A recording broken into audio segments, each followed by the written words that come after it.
दोस्तों, आप सभी लोगों का हार्दिक स्वागत है हमारे YouTube चैनल पे। तो कैसे हैं आप लोग? आज मैं आपको सिखाने जा रहा हूं नया चैप्टर जिसका नाम है आयोनिक इक्विलिब्रिया। ठीक है, तो सबसे पहले बात कर लेते हैं इस चैनल के बारे में। ये मेरा नया चैनल है YouTube पर। अगर आप इसे किसी अदर सामाजिक माध्यम में देख रहे हैं तो अभी YouTube पे जाइए, इसे लाइक कीजिए, शेयर कीजिए और सब्सक्राइब कीजिए। तो आइए हम बात करते हैं आज आयोनिक इक्विलिब्रिया के बारे में। अगर आयोनिक इक्विलिब्रिया के बारे में बात की जाए तो इसमें दो वर्ड से, फर्स्ट ऑफ ऑल मैं इसको थोड़ा और सिंप्लीफाई करूंगा। आयोनिक का मतलब क्या होता है? वैसे तो आपको पता ही होगा, फिर से मैं बता देता हूं। Ionic is related to ions. Ionic का संबंध किससे है? आयन से है। और आयंस की थ्योरी सबसे पहले किसने लाई थी यूज में? माइकल फैराडे साइंटिस्ट ने लाई थी। माइकल फैराडे से पहले आर्हेनियस साइंटिस्ट ने बताया था कि किसी भी सब्सटेंस को अगर हम वाटर में डालें, ठीक है ना, सॉल्ट ले लो NaCl, वाटर में डालने पर जब वो डिजोल्व होता है तो वो चार्ज पार्टिकल प्रोड्यूस करता है। उन चार्ज पार्टिकल्स को क्या बोलते हैं वो बताया नहीं था।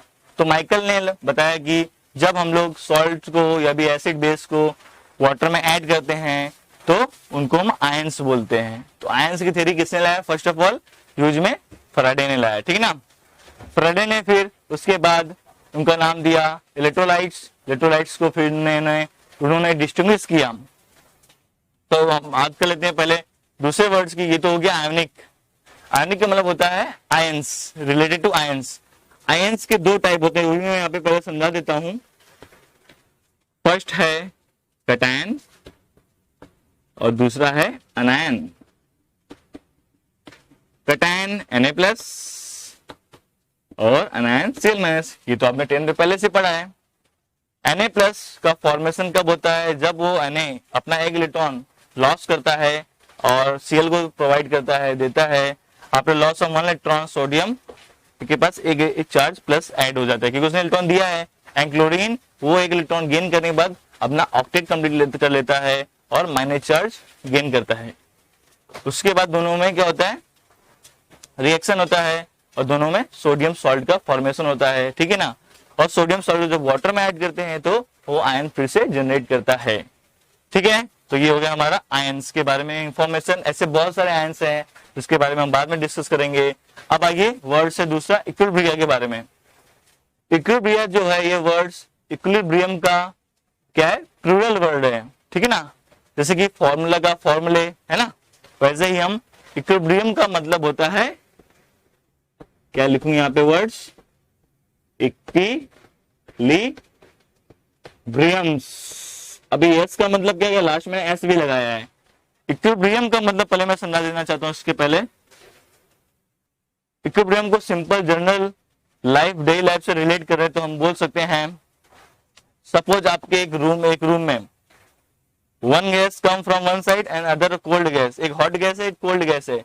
दोनों गैस सेम टाइम पे अगर कोलाइड हो रही है, आपस में कंबाइन कर रही है, ठीक है ना, तो क्या होगा? कंबाइन करने पर वहां का टेम्परेचर में कोई चेंजेस नहीं होगा सेम टाइम पे। ये याद रखना वर्ड्स, ठीक है ना। तो हम लोग बोल सकते हैं when the hot air and cold air entered the room at the same time so that the overall temperature of that room does not change at all। समझ में आ रहा है? ये हम एग्जांपल, और दूसरा एग्जांपल और भी ले सकते हैं इकोनॉमिक्स में। when the value of supply and demand are same so we can say that उसके बीच में भी इक्विलिब्रियम है। तो यहाँ पे हम केमिस्ट्री की बात कर रहे हैं न, केमिस्ट्री लैंग्वेज। केमिकल इक्विलिब्रियम क्या होता है उसको समझ लेते हैं। So we can say that suppose a है, ए कोई भी सॉल्ट है, समझ लो सॉल्ट है। इसको हम लोग जब आयोनाइज करेंगे वाटर में डालने के बाद, एक्वस सोल्यूशन मतलब वाटर में, तो ये किस में कन्वर्ट हो जाएगा? ये सपोज लो B+ NC- आयंस में कन्वर्ट हो जा रहा है। ये जो एरो है इसका मतलब है the rate of forward reaction becomes equal to rate of backward, और we can say reverse reaction. फिलहाल हम लोग रिवर्स का ज्यादा यूज करते हैं, बैकवर्ड वर्ड का यूज ज्यादा नहीं करते हैं। ये समझ में आ रहा है? इसका अगर सबसे बेस्ट एग्जांपल लिया जाए तो वो है क्या? आपका एसिटिक एसिड जिसको हम विनेगर भी बोलते हैं, ठीक है। तो इसको मैं और थोड़ा एक्सप्लेन कर देता हूं डिटेल में। ये तो आयंस के बारे में पता ही चल गया आपको। इसका एग्जांपल ले लिया जाए। फिलहाल एग्जांपल लेना चाहूं मैं अगर यहाँ पे, तो मैं ले सकता हूं CH3COOH,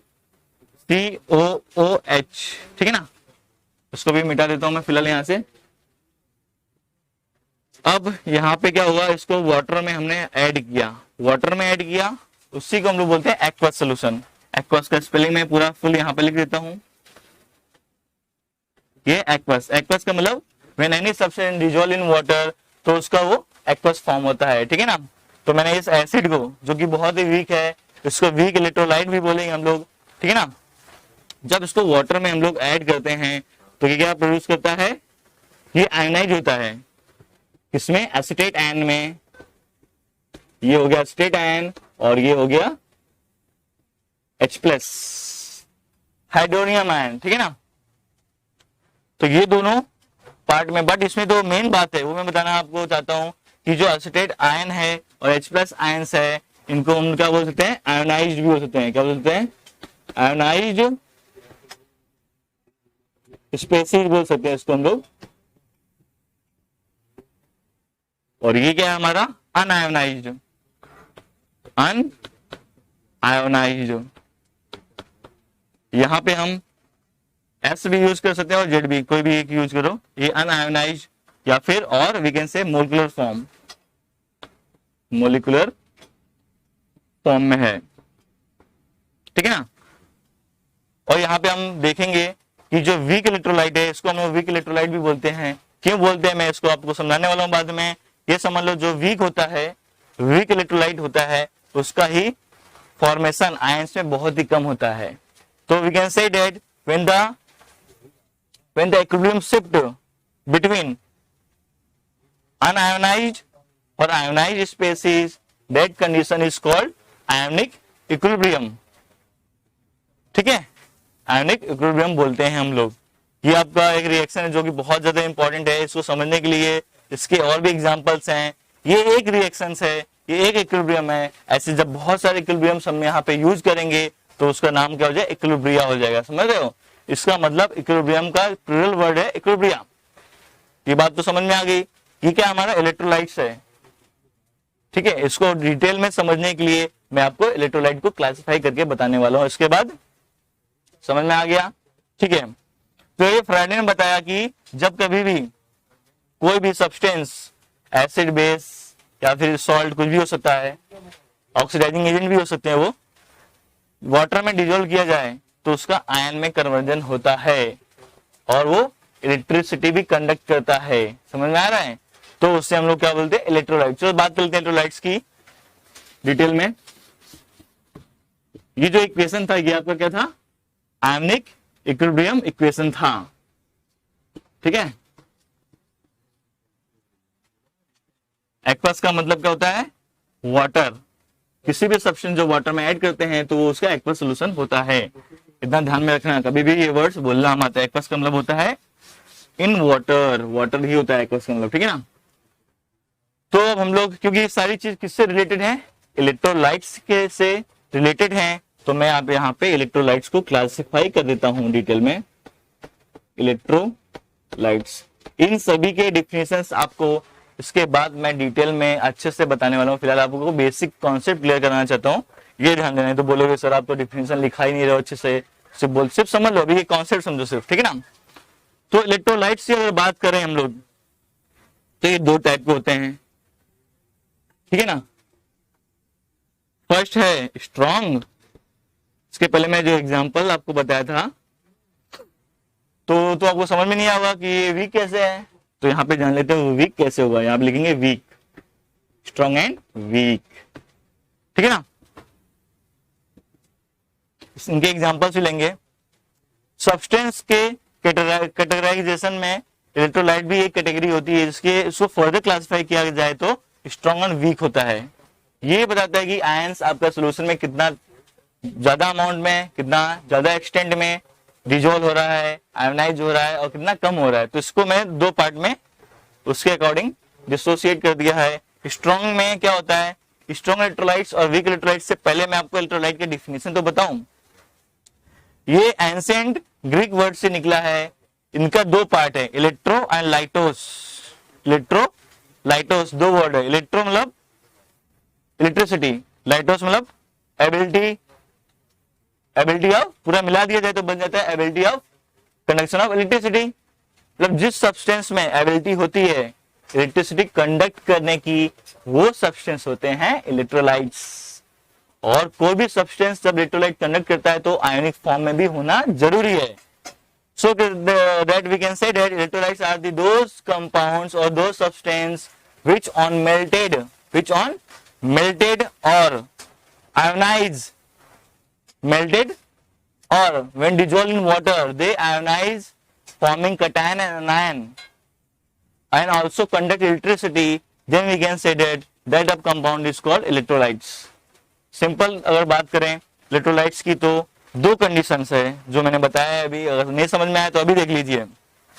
फर्स्ट कंडीशन है एक्वस फॉर्म में वाटर में ऐड करने के बाद वो आयंस प्रोड्यूस करे, या फिर मेल्ट करने पर, या फिर बोला मैंने ऐसे नहीं, दोनों ही रिक्वायरमेंट्स है, या फिर मेल्ट करने पर वो क्या करे आयन फॉर्म में कन्वर्ट हो जाए। क्यों मैं ये बता रहा हूं, क्योंकि अगर हम बात करें कैल्शियम कार्बोनेट की और AgCl की, ये ऐसे इलेक्ट्रोलाइट्स हैं जो वाटर में डिसोसिएट नहीं होते, वाटर में डिजोल्व नहीं होते, बिकॉज वाटर में ऐड करने के बाद इनका जो डिसोसिएशन है बहुत ही कम होता है, ना के बराबर समझ लो, क्योंकि इनमें जो फोर्स होता है दोनों के बीच में, इन दोनों कैटायंस एंड आयंस के बीच में बहुत ही ज्यादा होता है दोनों में, इसलिए उनका डिसोसिएशन वाटर में हो ही नहीं पाता है। बट अगर इसको मेल्ट करें, फ्यूज करें, तो ये आयंस में बन जाते हैं और इलेक्ट्रिसिटी का कंडक्शन भी करते हैं। तो ये थ्योरी इनमें अप्लाई हो रही, तो ये इलेक्ट्रोलाइट्स तो हैं बट एक्वस सॉल्यूशन में डिजोल्व नहीं होंगे। अगर इनके बारे में और आपको पता करना है तो आप इसको नेट में सर्च कीजिए, क्यों कैसे होता है पता चल जाएगा, ठीक है। और अगर इलेक्ट्रोलाइट के बेस्ट एग्जांपल की बात की जाए तो हम लोग ले सकते हैं NaCl का एग्जांपल। जब आप NaCl को वाटर में डिजोल्व करते हो, NaCl ही नहीं है और भी बहुत सारे हैं, स्ट्रॉन्ग एसिड भी ले लो, यहाँ पे मैं लिख सकता हूं लाइक HCl हो गया, और क्या लूं मैं स्ट्रॉन्ग इलेक्ट्रोलाइट्स में, ये स्ट्रॉन्ग इलेक्ट्रोलाइट्स हैं, ये वीक इलेक्ट्रोलाइट्स।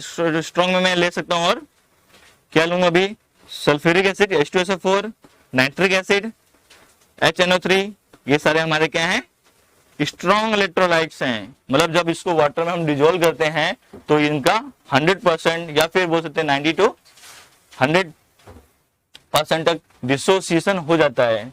तो मैं अगर स्ट्रॉन्ग इलेक्ट्रोलाइट को डिफाइन करूं तो हम लोग बोल सकते हैं if any substance when dissolve in water they ionise completely और ऑलमोस्ट कंप्लीटली, ठीक है ना, ये हो गया। वीक की बात की जाए तो हम लोग बोल सकते हैं कि व्हेन एनी सब्सटेंस और electrolytes dissolve in water they ionize very small amount, very small extent or partially, so we can say they are the weak electrolyte, ठीक है ना। ये एक्वस सॉल्यूशन की बात हो गई। तो स्ट्रॉन्ग इलेक्ट्रोलाइट आपको पता चल गया है। इसी स्ट्रॉन्ग में सॉल्ट भी आते हैं, सॉल्ट दोनों में क्या आते हैं, एसिड भी आते हैं दोनों में, बेसिस भी आते हैं और सॉल्ट भी आते हैं। मतलब acid strong week, base strong week और सॉल्ट भी स्ट्रॉन्ग वीक हो सकते हैं। इसके बाद आपको डिटेल में मैं जब इसका डिफिनेशन लिखाऊंगा ऐसा करके तो आप समझ लेना। फिलहाल देख लो, थोड़े बहुत एग्जांपल मैं लिख दे रहा हूँ। वीक में सबसे पहले मैं लिखूंगा एसिटिक एसिड, जो आपको विनेगर है ना, विनेगर के रूप में पाया जाता है। और फिर इसका फर्स्ट मेंबर कार्बोक्सिलिक एसिड का ये हो गया हमारा, ये भी वीक है। और भी बहुत सारे एग्जांपल्स हैं वीक इलेक्ट्रोलाइट्स की। अगर हम डेली लाइफ की बात की जाए, जब का पेट खराब होता है तो हम लोग क्या लेते हैं, इलेक्ट्रोल पाउडर लेते हैं ना, उसमें भी क्या होते हैं इलेक्ट्रोलाइट्स होते हैं। जब सर्च करो और मुझे कमेंट में बताओ कि उनमें कौन से इलेक्ट्रोलाइट यूज होते हैं। इलेक्ट्रोल पाउडर और इनो, ठीक है ना, दोनों में कौन से इलेक्ट्रोलाइट्स होते हैं वो मुझे कमेंट करके बताओ, ठीक है। तो ये हो गया स्ट्रॉन्ग और वीक इलेक्ट्रोलाइट्स के बारे में। इलेक्ट्रोलाइट्स मैंने बता दिया ग्रीक वर्ड होता है, ठीक है ना। इसका दो पार्ट होता है, कैपेसिटी टू कंडक्ट इलेक्ट्रिसिटी, इसका मेन मतलब है, नाम से मालूम पड़ा इलेक्ट्रोलाइट। दो टाइप होते हैं, स्ट्रॉन्ग एंड वीक। एग्जांपल्स मैंने बता दिए दोनों के। अब कितना आपका दोनों का मैं एग्जांपल लेके ले लूं क्या? स्ट्रॉन्ग में क्या होगा, स्ट्रॉन्ग और वीक की बात कर रहा हूं, वीक का तो मैंने पहले बता दिया, एसिटिक एसिड का एग्जांपल, ठीक है ना। और अगर बात की जाए स्ट्रॉन्ग इलेक्ट्रोलाइट्स की, तो उसका एक एग्जांपल ले ली जाए फिलहाल, तो मैं लेता हूं यहाँ पे NaCl, सपोज NaCl सॉल्ट है ना। तो क्या हुआ, यहाँ पे जो एरो है मैंने सिंगल एरो बनाया है, क्योंकि ये कंप्लीट आयोनाइज होता है, क्या है, कंप्लीट आयोनाइजेशन का होता है, इसलिए मैं सिंगल एरो पॉइंटेड किया हुआ है। डबल एरो कब आएगा, जब उसमें आयोनिक इक्विलिब्रियम शिफ्ट होगा, मतलब बोले ना अनआयोनाइज्ड और आयोनाइज्ड दोनों में बहुत ज्यादा डिफरेंसेस होगा, तब ऐसा होता है। समझ में आ रहा है? मतलब वी कैन से दैट कि कंप्लीट आयोनाइजेशन जिसका नहीं होता है उसको हम लोग बोलते हैं आयोनिक इक्विलिब्रियम। ये है कंप्लीट आयोनाइजेशन इसका हुआ है, समझ में आ रहा है कि नहीं? तो ये हमारा आयोनिक इक्विलिब्रियम नहीं होगा। यहाँ पे सिंगल एरो है, जब तक डबल एरो नहीं आता है तब तक हम उसको आयोनिक इक्विलिब्रियम नहीं बोल सकते हैं, ठीक है। अगर इसकी बात की जाए तो इसमें क्या हो रहा है, कंप्लीट डिसोसिएशन हो रहा है, आयन फॉर्म में हो रहा है, कटायन और अनायन फॉर्म हो रहा है। मतलब हम लोग अगर बात करें एक बीकर में आप लेते हो NaCl को, ठीक है, एक बीकर में आपने क्या ऐड किया, NaCl सॉल्ट ऐड किया, ठीक है ना, उसमें वाटर भी है, क्या है, वाटर एज अ सॉल्वेंट है, एंड NaCl आपका क्या है, NaCl आपका सोल्यूट है, तो ये क्या बन जाएगा, पूरा मिला के सोल्यूशन बन जाएगा, राइट ना। सोल्यूट एंड सॉल्वेंट दोनों मिलके ही सोल्यूशन बनते हैं, तो आपने पढ़ा ही होगा। अगर इसमें हमने इलेक्ट्रोड ज्वाइन कर दिया, इलेक्ट्रोड क्या करते हैं, इलेक्ट्रोड को हमने बैटरी से कनेक्ट कर दिया है, क्योंकि इलेक्ट्रोड में इलेक्ट्रिसिटी का कंडक्शन हो रहा है, तो यहाँ पे जो आयंस होंगे वो भी क्या करेंगे, इलेक्ट्रिसिटी का कंडक्शन करेंगे। यही तो है डिफिनेशन ऑफ इलेक्ट्रोलाइट्स। तो ये रही बात इलेक्ट्रोलाइट्स के बारे में। अब आते हैं डिग्री ऑफ डिसोसिएशन। मैंने क्या बोला, यहाँ पे अगर कंप्लीटली डिसोसिएशन हो रहा है तो क्या होगा, सपोज ये आपका 100 मोल्स इसके हैं, मान लेते हैं 100 मोल्स है, 100 मोल में से आपका डिसोसिएशन अगर पूरा 100 ही हो रहा है तो ये भी 100 होंगे, है ना, ये भी 100 होंगे मोल्स डिसोसिएशन। अगर 100 नहीं हो रहा है, सपोज कभी क्या होता है, कभी कभी स्ट्रॉन्ग इलेक्ट्रोलाइट भी क्या होते हैं, कंप्लीट डिसोसिएट नहीं होते। सपोज इसमें ये क्या है, 5% अनडिसोसिएट हुआ है और 95% डिसोसिएशन हो गया है इसका, ठीक है ना। डिग्री ऑफ डिसोसिएशन अल्फा होता है नंबर ऑफ मोल्स डिसोसिएटेड। आपने देखा था कितने मोल्स डिसोसिएट हुए थे, 95। वो कटायन और अनायन किसी दोनों में से एक ही लेना है upon total moles of electrolytes. Suppose starting में कितने थे, रिएक्शन से पहले 100 मोल्स थे, 95 डिसोसिएट हुए हैं, तो उसकी जो वैल्यू आएगी वो आएगी 0.95 आएगी। परसेंटेज में निकालना है, percentage of degree of dissociation आपको निकालना है, अगर उसमें 100 का इंटू कर देंगे हम लोग, जस्ट कट हो गया, इसमें 100 का इंटू वही हो गया सपोज, तो क्या बन जाएगा यहाँ पे 95%, ठीक है ना। हम 100 ना लेके कुछ और भी ले सकते हैं, मैं सिंपल तरीके से आपको बता दिया यहाँ पे, ठीक है ना। तो अब आ जाओ बात कर लेते हैं इनके डिफिनेशन विद एग्जांपल्स, तो लेट्स गो। ठीक है दोस्तों, तो ये आपके definitions. First ionic which is related to ions, दूसरा है इक्विलिब्रियम जो कि मैंने पहले ही समझाया है, यहाँ पे मैंने थोड़ा डिटेल में लिखा हुआ है, state at which certain measurable properties such as temperature, pressure, density, colour, concentration etcetera do not change with time. ये हो गया स्टैंडर्ड डिफिनेशन। आपको ये अगर हार्ड लगती हो तो आप अपने टेक्स्ट बुक का डिफिनेशन भी लिख सकते हो, सिंपल तरीके से, डरने की बात नहीं है, ठीक है, सिंपल। आयोनिक इक्विलिब्रियम, इसके लिए सबसे ज्यादा इंपॉर्टेंट क्या है, मैं उसको अंडरलाइन कर रहा हूं, weak electrolytes. It is a solution of weak electrolytes. मैंने एग्जांपल भी इससे पहले बताया था एसिटिक एसिड का, फिर से यहाँ पे बता देता हूं एक बार आपको। Acetic acid is a weak electrolyte, इसलिए यहाँ पे डबल एरो का इन्वॉल्वमेंट होगा।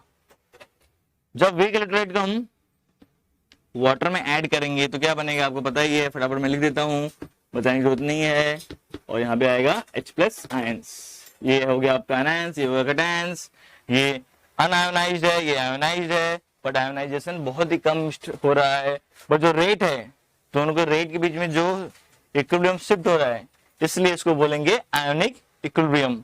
तो डिफिनेशन पढ़ लेते हैं पूरा, तो और आपको सिंपली समझ में आएगा इट इज इक्विलिब्रियम, दिख रहा है, this condition is called equilibrium which is stabilised और वी कैन से फॉर्म्ड और मेंटेन्ड बिटवीन अनआयोनाइज्ड, कौन सा अनआयोनाइज्ड है, यहां पे मैं लिख दूं अनआयोनाइज्ड, अनआयोनाइज्ड को हम जेड से भी, यहाँ पे जेड या बेस दोनों भी लगा सकते हैं, ये हो गया आपका अनआयोनाइज्ड, ये हो गया आयंस या फिर आयोनाइज्ड स्पेसीज, आयंस लिखो या फिर आयोनाइज्ड स्पेसीज, दोनों का मतलब सेम है, बट ये बहुत ही कम एक्सटेंट में हुआ है, आपको पहले ही बताया डिग्री ऑफ डिसोसिएशन इसका हमने निकाला था 5% से भी कम आया था, राइट ना, मतलब 5% तक हमने लिखा था, बट वो और भी कम हो सकता है। तो फिर से पढ़ लेते हैं, ये बहुत ज्यादा इंपॉर्टेंट है, it is equilibrium which is stabilised between unionised molecules, यहां ध्यान देना मॉलिक्यूल्स, ये आयन नहीं है, ये मॉलिक्यूल है, या फिर हम उसको बोलते हैं unionised, and the ions cations and anions in which solution, weak, in weak electrolyte solution, यहाँ पे स्ट्रॉन्ग इलेक्ट्रोलाइट की बात बिल्कुल भी नहीं होगी, जब कभी भी आप इसको डिफाइन करेंगे तो इसको भी लिखना बहुत ज्यादा इंपॉर्टेंट हो जाता है, आप कौन सा इलेक्ट्रोलाइट यूज करोगे, वीक, ठीक है।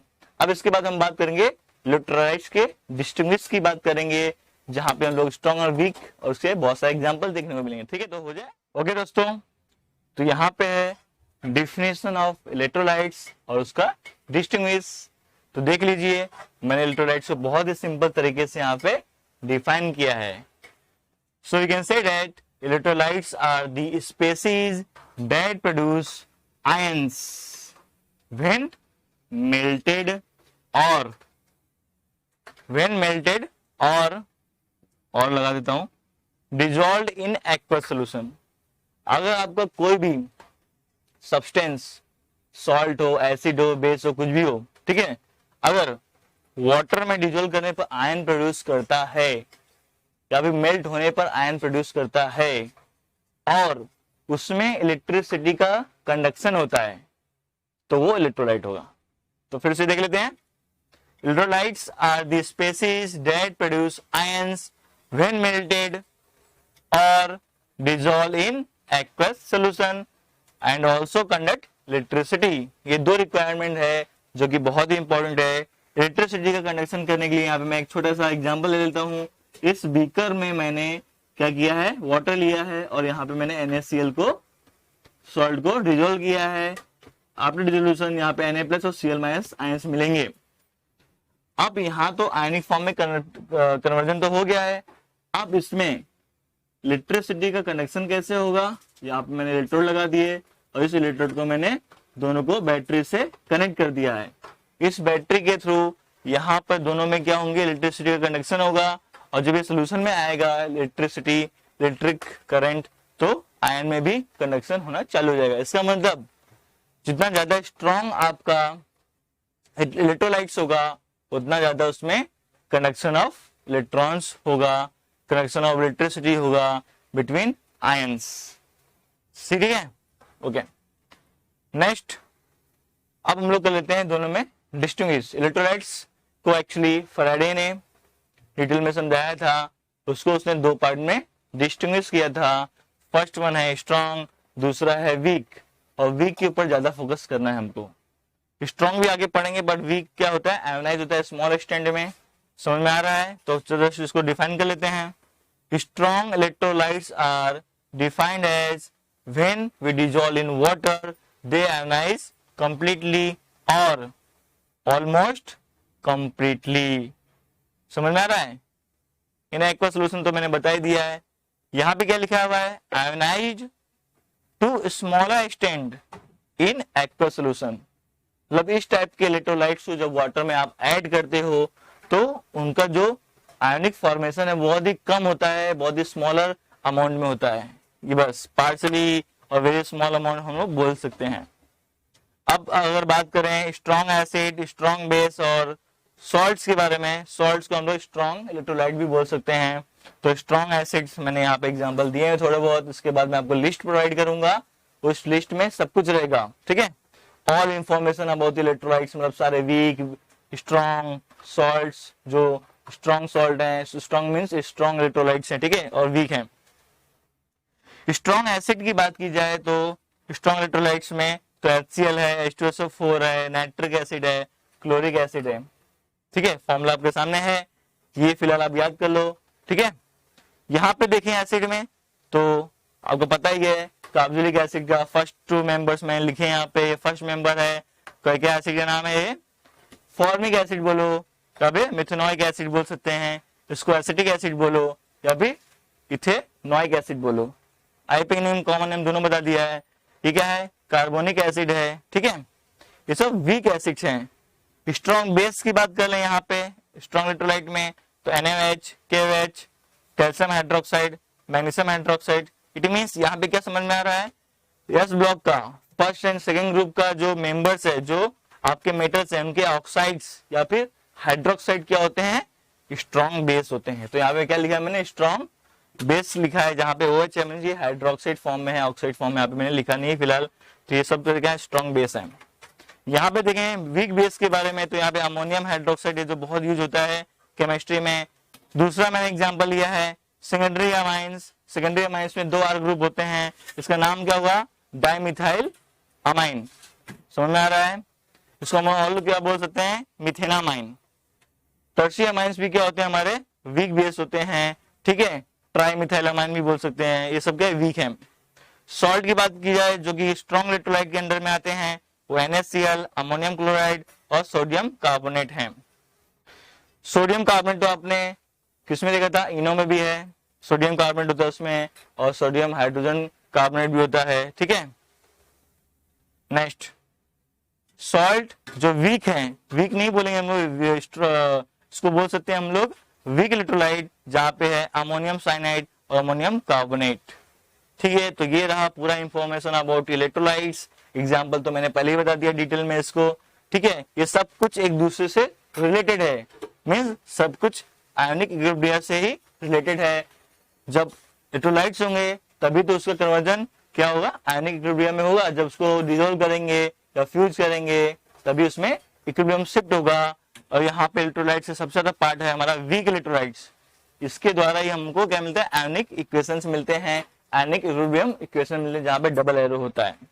तो ठीक है, अब इसके बाद हम बात करेंगे किसकी, ओके दोस्तों, तो ये रहा definition of degree of dissociation. तो आइए इसके बारे में पढ़ लेते हैं थोड़ा।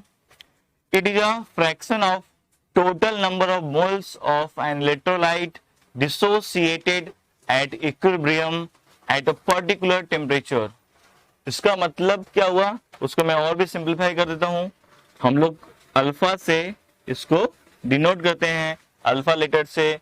अगर इसको और भी सिंपलीफाई करूं तो हम लोग बोल सकते हैं यहाँ पर नंबर ऑफ मोल्स, क्या लिख सकते हैं यहाँ पे, नंबर ऑफ मोल्स किसके, इलेक्ट्रोलाइट के, number of moles dissociated, dissociated किसके, इलेक्ट्रोलाइट के। ठीक है ना, upon total number of moles, total number of moles. ठीक है ना, तो अगर ये डिफिनेशन आपको टफ लग रही है तो ये पढ़ लो ना भाई, क्या करने का है। अल्फा का मतलब क्या है, डिग्री ऑफ डिसोसिएशन। मैंने इसको पहले ही बताया है, डिग्री ऑफ डिसोसिएशन बताता है कितना नंबर ऑफ आयंस डिसोसिएट हो गया है सॉल्यूशन के अंदर। ठीक है, उसकी जानकारी आपको प्रोवाइड करता है। मैंने पहले भी बताया है, फिर से एक बार बता देना चाहता हूं आपको कि इसके जरिए हम लोग ये पता कर सकते हैं कि कितना, हम लोग परसेंटेज भी निकाल सकते हैं। ये तो निकाल ही सकते हैं हम लोग percentage of degree of dissociation भी निकाल सकते हैं कि कितना परसेंटेज क्या हुआ है, आयोनाइज हुआ है। समझ में आ रहा है, ठीक है। तो उसमें क्या होगा, उसके थ्रू हम पता कर सकते हैं कि उसमें कितना इलेक्ट्रिसिटी का कंडक्शन हो सकता है, कम या ज्यादा। ठीक है, इसके लिए एग्जांपल भी मैंने बताया था, फिर से देख लेते हैं। बेस्ट एग्जांपल इज क्या है बताइए, बेस्ट एग्जांपल है वीक एसिड। वीक एसिड मतलब वीक इलेक्ट्रोलाइट, जो मैंने पहले से आपको बताया है। तो वीक इलेक्ट्रोलाइट में हम क्या लेंगे एग्जांपल, चलो ले लेते हैं एसिटिक एसिड को, CH3COOH। दिख रहा है आपको, ये वीक एसिड है, आपको पता है एक्वा सोल्यूशन जब इसको ऐड करोगे तो दो पार्ट में इसका डिसोसिएशन होता है। किसमें किसमें? CH3CO माइनस एसिटेट आयन और H+ में होता है। चलो, आपको पता है कि इसका डिसोसिएशन बहुत ही कम होता है, आयन फॉर्म में कन्वर्जन बहुत ही कम होता है कि नहीं? हमने डिफरेंशियल भी पढ़ा है वीक इलेक्ट्रोलाइट्स का। तो ये अनआयनाइज्ड है, ये आयोनाइज्ड है, बहुत ही कम होता है। सपोज हम इसको पता कर लेते हैं 95, समझो यहाँ पे कितना है, सपोज यहाँ पे 95 मोल्स इसके रह गए हैं और कितना डिसोसिएट हुआ है? 5 मोल्स। 5 मोल्स इसके होंगे और 5 मोल्स इसके होंगे। दोनों क्या है? आयंस है ना। ये आपका क्या है? अनायन है, नेगेटिव चार्ज, और ये क्या आपका कटायन है, पॉजिटिव चार्ज। क्लियर हो गया? ये क्या सिग्नेचर है इसके? जो साइन है डबल बॉन्ड यहाँ पे है, डबल बॉन्ड नहीं बोल सकते इसको, डबल एरो बोलेंगे, सॉरी। ये साइन आपको बताता है कि यहाँ पे क्या इक्विलिब्रियम शिफ्ट हुआ है।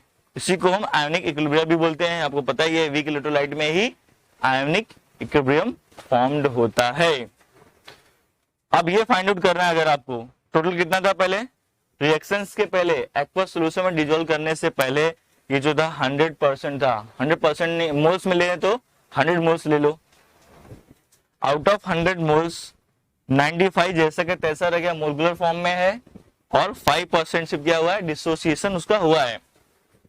इसका मतलब नंबर ऑफ मोल्स डिसोसिएटेड, या तो ये लोगे कटायन का, कटायन नहीं सॉरी, ये अनायन, नेगेटिव चार्ज, तो ये अनायन होगा, ये कटायन होगा, किसी एक को लेना है, दोनों को इंक्लूड नहीं करना है, क्योंकि इसके पहले ये जो था मोलकुलर फॉर्म में एक ही था, तो किसी एक को यहाँ पे पुट करेंगे और वैल्यू फाइंड आउट कर सकते हैं। ये हो गई बात वीक इलेक्ट्रोलाइट की, ठीक है।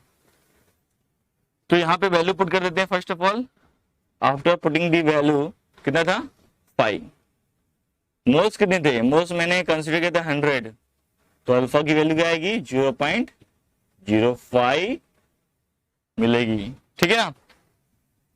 तो डिग्री ऑफ डिसोसिएशन का फॉर्मूला क्या बन गया? It is a ratio of number of moles dissociated to total number of moles, इसका इलेक्ट्रोलाइट्स का, मोल्स ऑफ इलेक्ट्रोलाइट लिख देता हूं, आप भूल जाओगे, ठीक है ना। ओके, अब बात कर लेते हैं परसेंटेज के बारे में। Percentage of degree of dissociation. कभी भी आपने अपने मार्क्स का परसेंटेज निकाला हुआ तो क्या करते हैं हम लोग, मार्क्स ऑफ, लिख देता हूं, हम लोग एक फॉर्मूला एक्चुअली है, इक्विलिब्रियम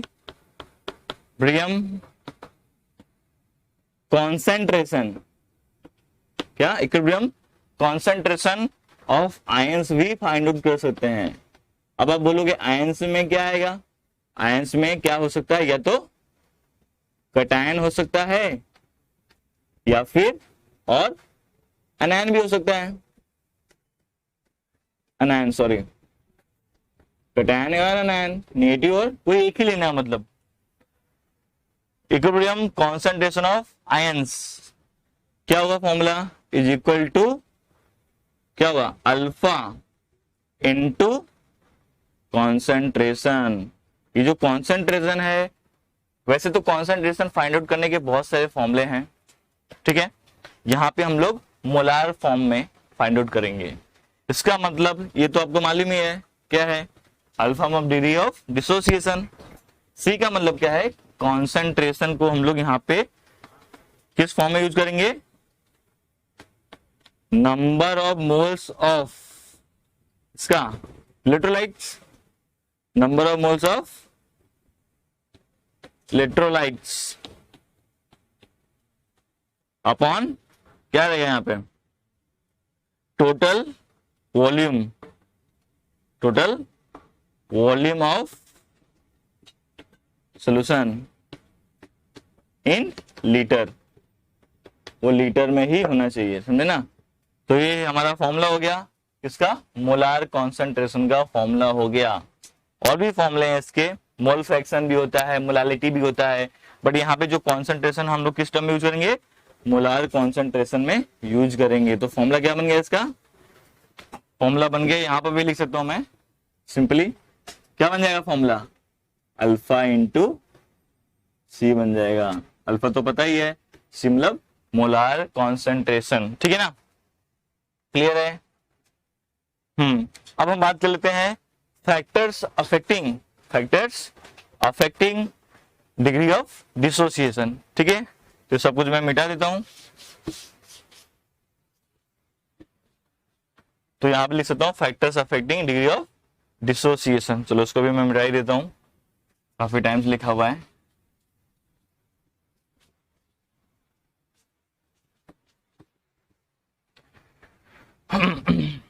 फैक्टर्स अफेक्टिंग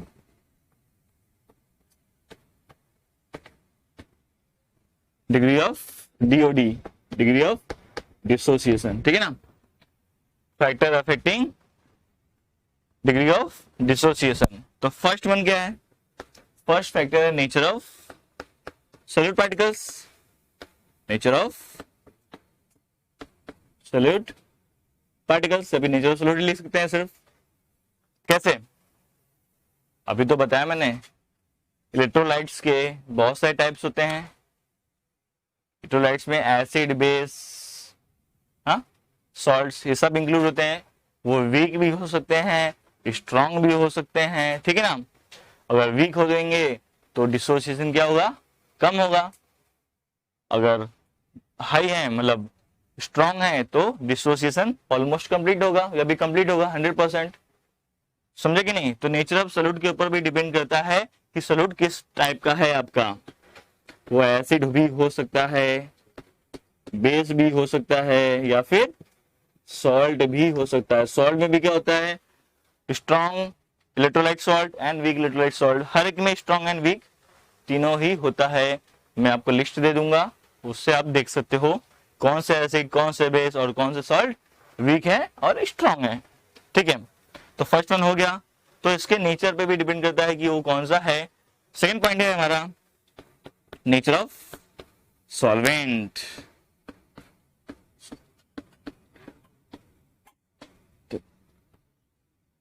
ठीक है। वैसे तो जो हम चैप्टर पढ़ रहे हैं आयनिक इक्विलिब्रियम, इसमें हम एक्वस सोल्यूशन लेंगे, ठीक है। मतलब जो सॉल्वेंट होना चाहिए वो पोलर होना चाहिए मोस्ट ऑफ द केस में, क्योंकि आपको पता है वाटर में ही हमने बहुत सारे सॉल्ट्स ऐड किए, एसिड बेस ऐड किए। यहाँ पे वाटर की बात करें तो हमारा जो सॉल्वेंट होना चाहिए वो वाटर होना चाहिए, तभी उसमें क्या होगा, डिसोसिएशन आपको बताएगा। मान लो आपके पास नॉन पोलर सॉल्वेंट है, लाइक बेंजीन, कार्बन टेट्राक्लोराइड, ठीक है ना, अल्कोहल्स, ये सब क्या है, नॉन इलेक्ट्रोलाइट्स हैं। नॉन इलेक्ट्रोलाइट्स, और नॉन इलेक्ट्रोलाइट्स को हम क्या बोल सकते हैं दूसरी लैंग्वेज में, नॉन पोलर भी बोल सकते हो, क्योंकि वहां पे क्या होता है, इनका डिसोल्यूशन किसका नहीं होता है, इलेक्ट्रोलाइट्स जो कि ये होते हैं, इलेक्ट्रोलाइट्स जो होते हैं उनका डिसोल्यूशन उसमें नहीं होगा, क्योंकि वो पोलर नहीं होते, नॉन पोलर होते हैं, सिंपल सी बात है। तो यहाँ पे हम नेचर ऑफ सॉल्वेंट में क्या चाहिए, वो एक्वस फॉर्म में वो पोलर क्यों चाहिए, पोलर नेचर में होना चाहिए। पोलर का मतलब होता है उसमें चार्जेस होना चाहिए, लाइक वाटर में चार्जेस क्या होते हैं, H+ OH-, इस टाइप के चार्जेस उसमें होने चाहिए, तभी वो क्या होगा, वाटर में डिजोल्व हो सकता है, उसमें आयोनिक फॉर्म में कन्वर्ट हो सकता है, ठीक है ना। अभी नॉन पोलर की बात कर रहे हैं हम लोग, नॉन पोलर सॉल्वेंट की, या फिर नॉन इलेक्ट्रोलाइट भी बोल सकते हैं। तो उसके अंडर में कौन कौन से आते हैं, अल्कोहल ले लो,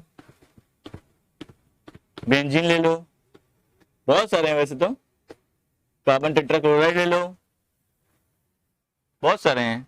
तो उसमें हम लोग बताने की जरूरत नहीं है, आगे डिटेल में आपको सब कुछ पता चल जाएगा, ठीक है ना। नेक्स्ट, ये तो हो गया। नेक्स्ट है हमारा थर्ड वन, क्या है, कॉन्सेंट्रेशन, क्या है, कॉन्सेंट्रेशन ऑफ किसका, सोल्यूशन का।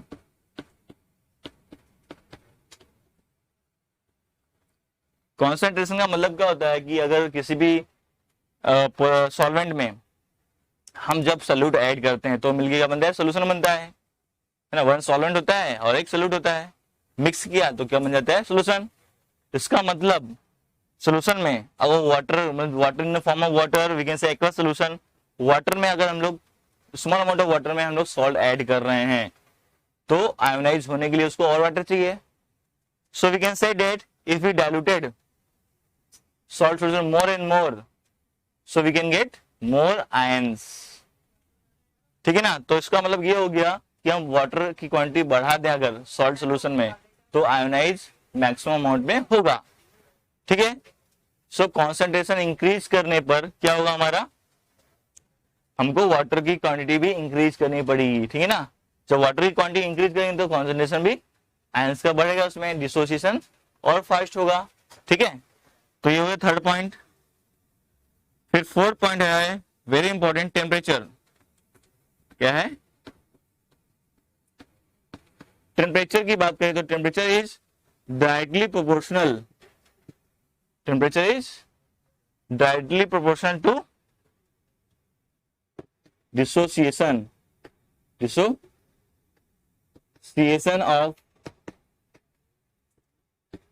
सॉल्ट और सब्सटेंस। डिसोसिएशन ऑफ सॉल्ट नहीं लिखता हूं यहाँ पे क्योंकि कुछ भी हो सकता है, सब्सटेंस और इलेक्ट्रोलाइट। सब्सटेंस तो ठीक है, सब्सटेंस और सब्सटेंस, इलेक्ट्रोलाइट लिखें तो और बेटर होगा।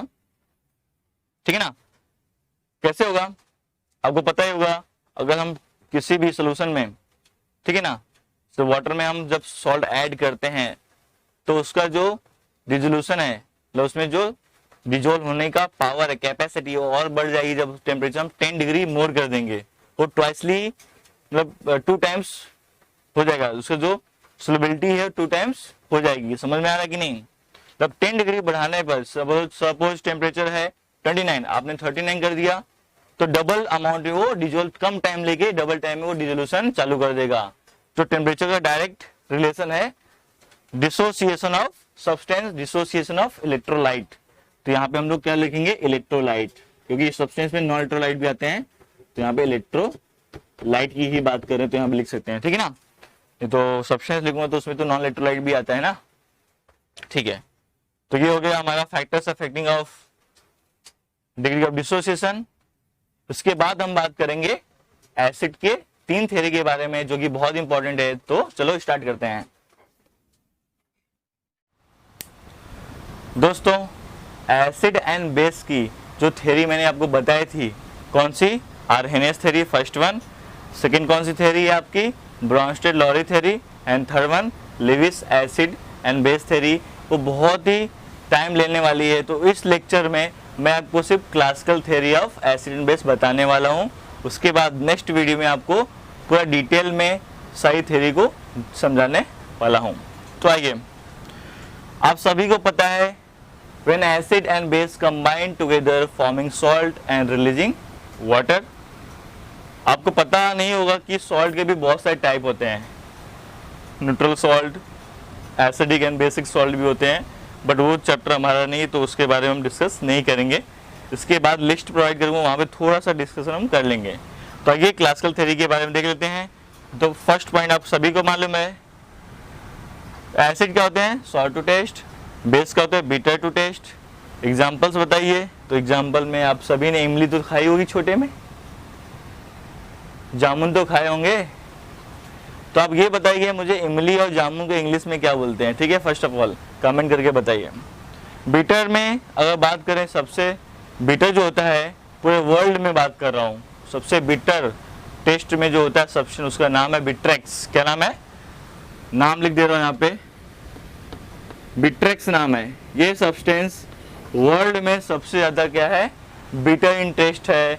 इसका रिकॉर्ड गिनीज बुक में भी दर्ज है, आप सर्च कर सकते हो अभी। ठीक है ना। तो बिट्रेक्स, तो आप बताइए वर्ल्ड में सबसे ज्यादा सॉल्ट टेस्ट किसका होता है? ये आपकी जिम्मेदारी है। मैं तो एक बता दिया, बिट्रेक्स। ठीक है ना, सर्च कर लीजिए अभी चाहिए तो। बिट्रेक्स जो ये ऐसा सब्सटेंस है जो कि पूरे वर्ल्ड में सबसे ज्यादा बिटर है। करेला आप खाते हो नहीं खाते, एक बार करेले का जूस पी के देखो तो मालूम पड़ेगा कैसा स्वाद होता है। तो ये दोनों हो गई बात टेस्ट की।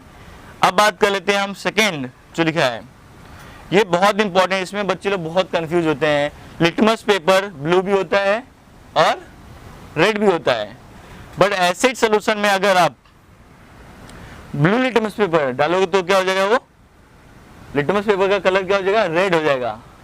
अगर आपको नहीं याद हो रहा है अगर कि कैसे याद करें, इसमें कंफ्यूजन बहुत होता है, तो आप देख सकते हो यहाँ पे एसिड का लास्ट में क्या है, डी है, और रेड में क्या है, लास्ट में डी है। तो सफिक्स जो इनके दिख रहे हैं, सफिक्स नहीं बोल सकते, जस्ट वर्ड देखो, लास्ट में जो यहाँ पे डी और डी है, दिख रहा है कि नहीं, यहाँ पे देखिए। तो एसिड और रेड, इसका मतलब वो लिटमस पेपर को रेड करता है, ठीक है, तो कभी भूलोगे नहीं, सिंपल सी बात है। बेस की बात करें, बेस और bitter, base bitter blue, simple है, बेस बीटर होता है ब्लू, बीबीबी है ना। तो बेस का फर्स्ट लेटर एंड ब्लू का फर्स्ट लेटर, सिंपल सी बात है।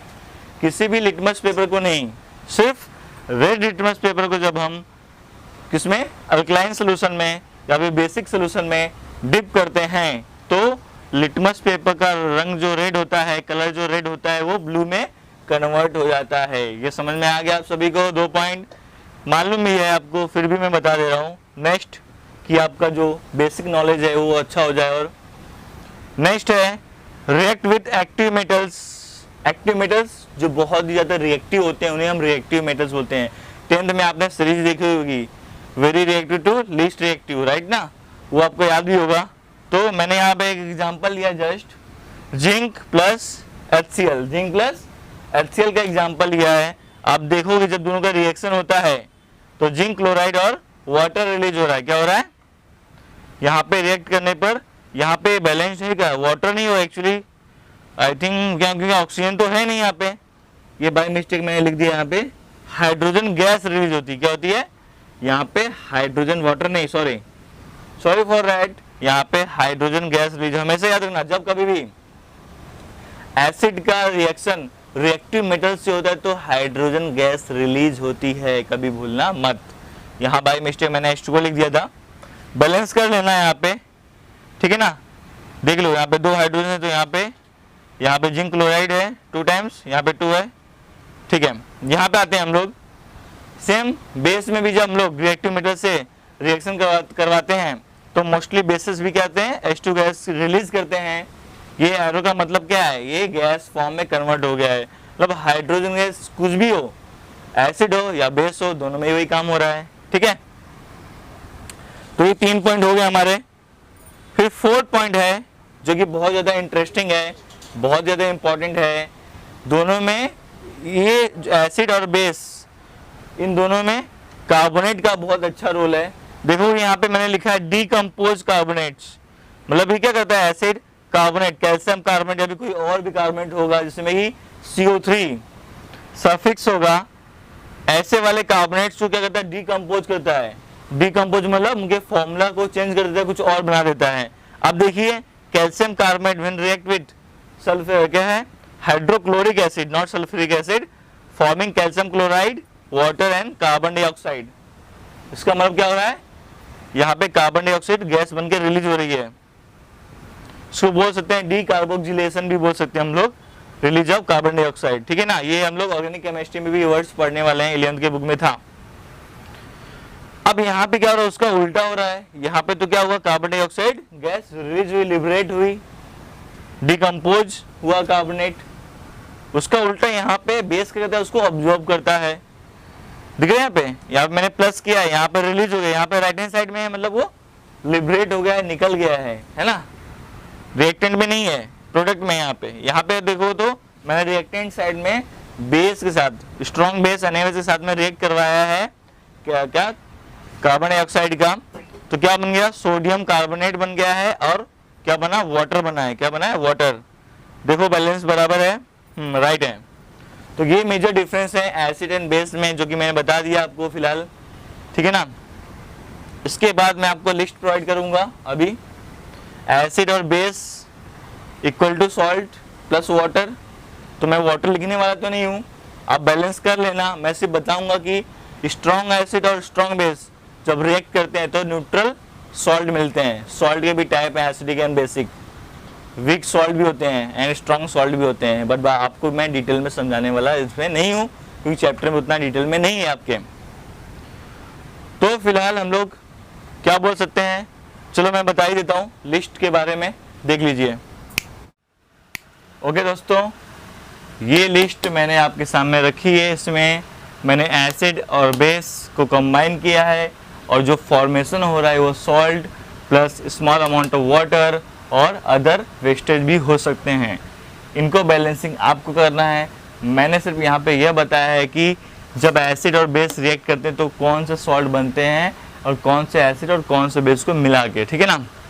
तो यहाँ पे स्ट्रॉन्ग एसिड हैं, स्ट्रॉन्ग बेस हैं, स्ट्रॉन्ग सॉल्ट को हम लोग स्ट्रॉन्ग इलेक्ट्रोलाइट बोलते हैं, जिनका कंप्लीट आयोनाइजेशन 100% होता है, ठीक है ना। और इनको हम लोग क्या बोल सकते हैं, नॉन वोलेटाइल, ठीक है ना।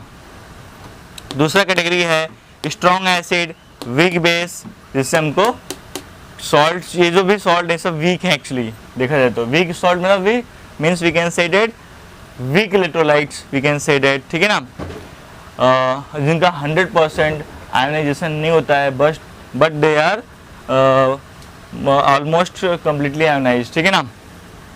तो ये हो गया सबसे ज़्यादा इम्पॉर्टेंट। तो यहाँ पे HCl when combine with NaOH forming NaCl, sulphuric acid NaOH क्या है, सोडियम सल्फेट, नाइट्रिक एसिड है HNO3, नाइट्रिक एसिड NaOH, ये सब क्या है, स्ट्रॉन्ग है, ये भी स्ट्रॉन्ग है, strong combine together forming strong salts. देख लीजिए, आपको नाम सबका तो पता ही होगा, ठीक है ना, सब यहाँ पे दिए हुए हैं। और यहाँ पे जो बन रहे हैं प्लस करके प्रोडक्ट वो आपको लिखने हैं, ठीक है ना। तो when strong acid combine with strong base forming strong electrolyte strong salt, ठीक है ना। अब यहाँ पे देखो HCl combine with KOH forming KCl salt, nitric acid KOH क्या बोल सकते हैं इसको, पोटेशियम हाइड्रोक्साइड, सोडियम हाइड्रोक्साइड, क्या बन रहा है यहाँ पे दोनों का कॉम्बिनेशन करके KNO3 बन रहा है। KNO3 क्या है, पोटेशियम नाइट्रेट, समझे कि नहीं। यहाँ पे स्ट्रॉन्ग एसिड, वीक बेस, क्योंकि क्या बना हमारा जो नेचर होगा सॉल्ट वो एसिडिक होगा, क्योंकि यहाँ पे आपका एसिड क्या है, एसिड आपका स्ट्रॉन्ग है, इसलिए जो सोल्यूशन ऑब्टेन्ड होगा वो आपका एसिडिक इन नेचर होगा, ठीक है ना। उसमें जो उसका स्मेल देखो का क्या फ़र्क होता है आपको मैं बताना चाहता हूँ। स्ट्रॉन्ग सॉल्ट और वीक सॉल्ट्स में डिफरेंस क्या होता है वो भी मैं बताना चाहता हूँ। स्ट्रॉन्ग सॉल्ट्स में कोई भी ऑर्डर, कोई भी स्मेल नहीं होती mostly, and they are completely non volatile. ये समटाइम्स वोलेटाइल हो सकते हैं, ये समटाइम एसिडिक प्रॉपर्टी शो कर सकते हैं। अगर एसिड स्ट्रॉन्ग है तो एसिडिक प्रॉपर्टी शो करेंगे, इसमें स्मेल आएगा, ठीक है ना। मतलब कंबाइंड स्मेल भी आ सकता है, बट मोस्टली जो स्ट्रॉन्ग है उसका स्मेल यहाँ पे आता है, ठीक है ना। तो they are, we can say the weak salts are volatile sometimes and they also volatile, तो मैंने बता दिया है, स्मेल भी प्रोड्यूस करते हैं sometimes of, may be acid की, मे बी बेस की, ठीक है ना। डिपेंड्स अपॉन कौन सा एसिड और कौन सा बेस में कंबाइन किया हुआ है, उसी के स्मेल वो शो करेंगे, एसिडिक बेसिक, ठीक है ना। तो ये हो गया HCl when combine with ammonia forming ammonium chloride. Lab में आपने उसको देखा होगा, इसका स्ट्रॉन्ग स्मेल आता है अमोनियम क्लोराइड का, है कि नहीं। नेक्स्ट है सल्फ्यूरिक एसिड और क्या है, कॉपर हाइड्रोक्साइड, क्या बनता है, कॉपर सल्फेट बनता है ब्लू कलर का। देन ये क्या है, HNO3 है नाइट्रिक एसिड, ये अमोनिया है, अमोनियम नाइट्रेट बनता है। HCl कॉपर हाइड्रोक्साइड है, इसमें बनता है कॉपर क्लोराइड, ठीक है ना। ये सब क्या होगा हमारे स्ट्रॉन्ग एसिड। वीक बेस क्या बनता है, सॉल्ट वीक होगा, मतलब वीक इलेक्ट्रोलाइट का फॉर्मेशन होता है, वीक सॉल्ट का फॉर्मेशन होता है, इनका नेचर एसिडिक होता है सोल्यूशन में। नेक्स्ट है week acid and strong base. ये बेस सब स्ट्रॉन्ग दिख रहे हैं ना, NaOH, इनको याद कर लीजिए। यहाँ पे कुछ मैंने एग्जांपल दिए हैं, और भी एग्जांपल्स हैं, इनके ऊपर बहुत डिटेल में थ्योरी है एक्चुअली, बट मैं आपको बताऊंगा नहीं, बिकॉज ये चैप्टर में इतना ज़्यादा डिटेल में नहीं बताना है। अलग से मैं इसके लिए वीडियो बनाऊंगा बाद में अगर, तो उसमें आपको सॉल्ट का पूरा इन्फॉर्मेशन होगा, ठीक है ना। फिलहाल इतना ही याद कर लीजिए, इतना आपके लिए इनफ है इस चैप्टर के हिसाब से। और भी हैं, अगर आपको चाहिए तो बाद में आपको प्रोवाइड कर सकता हूँ, फिलहाल आप इतना याद कर लीजिए। फिर यहाँ पे वीक एसिड में आप देखोगे तो ये सब वीक एसिड हैं, क्या नाम है, एसिडिक एसिड है, हाइड्रोजन साइनाइड है, यहाँ पे क्या है, इसको क्या बोलते हैं, कार्बोनिक एसिड, कार्बोजिलिक एसिड नहीं है, यहाँ पे कार्बोनिक एसिड बोलते हैं। H2CO3 को क्या बोलते हैं हम लोग, कार्बोनिक एसिड, ठीक है ना, कंफ्यूज मत होना। H2CO3 water plus carbon dioxide जब मिक्स होता है सोल्यूशन में तो बनता है, ठीक है ना। तो ये एसिड वीक है, ये स्ट्रॉन्ग बेस है, NaOH, KOH और ये तो NaOH सेम ही है, sodium hydroxide and potassium hydroxide मिलके क्या बन रहा है यहाँ पे, सोडियम एसिटेट बन रहा है, पोटेशियम साइनाइड बन रहा है, सोडियम कार्बोनेट बन रहा है, देख लो, ठीक है ना। फिर वीक एसिड और वीक बेस मिलके, हाँ सॉरी, यहाँ पे जो नेचर होगा सोल्यूशन का, ठीक है ना, वो क्या होगा, बेसिक होगा, क्योंकि आपका बेस क्या स्ट्रॉन्ग है ना, तो बेस स्ट्रॉन्ग है, इसका कंप्लीट आयोनाइजेशन होगा आपको पता ही है, तो यहाँ पे बेसिक नेचर होगा, यहाँ पे एसिडिक नेचर होगा, यहाँ पे न्यूट्रल होगा। इनका नेचर एसिडिक, बेसिक और न्यूट्रल कुछ भी हो सकता है, वो पीएच पे डिपेंड करता है, वो पीएच से फाइंड आउट करना पड़ेगा। अगर आपको पता है तो आप कमेंट में बताइए कि इनका नेचर क्या होगा। When weak acid and weak base combine together they are acidic, basic और न्यूट्रल, ये आपको बताना है, ठीक है, ये आपके लिए होमवर्क है। Next, weak acid weak base याद कर लो, आपको काम आएगा आगे में, जब आपको इसके बाद नेक्स्ट लेक्चर में थ्योरी बताने वाला हूँ तीनों, तब एसिड के ऊपर कौन सा, आर्हेनियस थ्योरी, और दूसरा कौन सा है, ब्रोंस्टेड-लोरी थ्योरी, और थर्ड वन क्या है, Levi's acid and base theory, उसमें आपको ये सब कुछ हेल्प करने वाला है थोड़ा बहुत। तो ये फिलहाल आपको ये लिस्ट याद कर लो, नेक्स्ट वीडियो तक आपको याद हो जाना चाहिए, तो आपको उसमें यूज होने वाला है, आपको फ़ायदा मिलेगा, ठीक है ना। तो यहाँ पे हम देख रहे हैं एसिटिक एसिड है, अमोनियम हाइड्रोक्साइड से क्या बन रहा है, अमोनियम एसिटेट बन रहा है, ये CH3COO को क्या बोलते हैं, एसिटेट, तो अमोनियम एसिटेट है। चार्जेस देखना चाहें इसको, अगर सेपरेट करके वाटर में डालेंगे तो यहाँ पे माइनस चार्ज आएगा, यहाँ पे प्लस चार्ज आएगा, ये आएगा आपका अनायन, ये कैटायन बनेगा, ठीक है ना। हाइड्रोजन साइनाइड क्या है, हाइड्रोजन साइनाइड और अमोनियम हाइड्रोक्साइड जब कंबाइन करते हैं तो अमोनियम साइनाइड बनता है, ठीक है।